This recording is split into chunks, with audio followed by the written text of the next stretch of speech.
Today, we're going to look at an article that is a combination or an intersection of both critical work, right? Uses Black feminist theory as a lens, but it's also quite creative. This is not written like a traditional academic article, and that is its superpower. That's its strength. It's by Robin Boylorn, who is a professor at the University of Alabama, and it's called Killing Me Softly or on the Miseducation of Love and Hip Hop, a Blackgirl autoethnography. She is quite a brilliant scholar who I admire a lot. So it's critical and creative. It's very personal, right? And it reflects creative and critical analysis of hip hop music of a very specific time, the time in which Dr. Boylorn was coming of age, right? Into which she was in late high school, in college, when she was learning about herself, about relationships, about romance, about sex, right?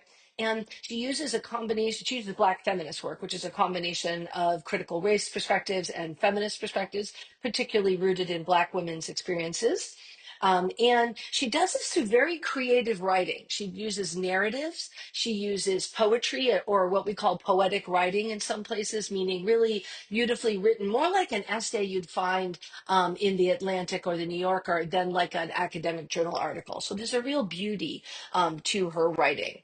And she calls this an autoethnography, or specifically a Black girl autoethnography, right? Ethnography, as we already learned about, is sustained observation and participation in some kind of setting. It's field notes. Well, autoethnography is a particularly artful form of that. It usually involves deep reflection on one person's lived experience. It's not generalizable at all. It's just her stories and her experiences and her sense making.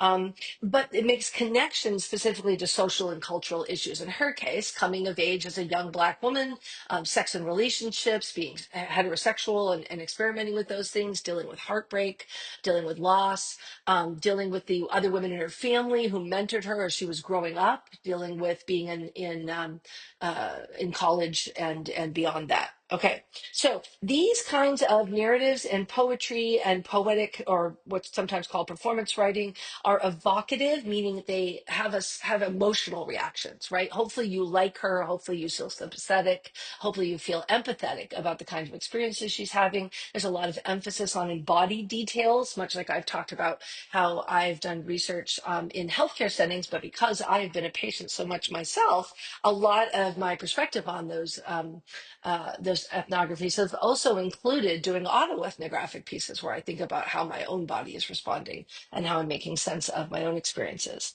Also, some autoethnographies don't just use poetry or narrative, they use visual art. Some people do paintings or collaging or digital art, all kinds of very cool ways. Some people do performance, live performance, and then there's like a video that goes along with the written text. And this is a real bridge, as I said before, between critical and creative perspectives. What is Boylorn's critical argument? Well, here she's taking hip hop feminism, which is sort of a younger women's Black feminism, the Black feminism having come from people who are her mother or grandmother's generational age, and reflecting those experiences and perspectives in the way in which we understand gender, right? So it's not just looking at uh, at women or gender issues, including masculinities, which we talked about before, right? This is a coming age of story, so it's about sex, love, and romantic relationships. And she's tying her own personal growth and experiences specifically to Black women hip hop artists, right, and rappers, to their work,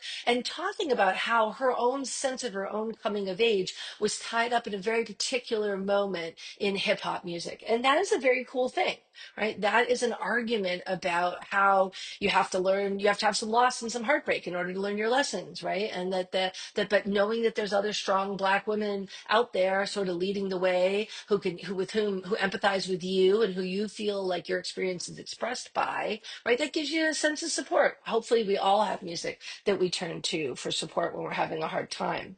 The creative methods aspect of this, we've talked a lot in this class about documentary and podcasting and stuff like that, but written narratives or written poetry are also very much part of this creative methods process. This is about showing rather than telling, or showing in addition to telling. Like I said, this one's kind of a hybrid of critical and creative, so it does a little bit of both, but a lot more showing than it does telling. And Boylorn very skillfully shows her late adolescence, right, and young emerging adulthood, showed her development through these personal stories, through poetry and poetic writing and thoughtful expressions about what it means to move through the world in a body that's like hers, that's of that particular millennial generation, that is young and Black and really quite conventionally attractive woman, and who does identify as heterosexual or straight.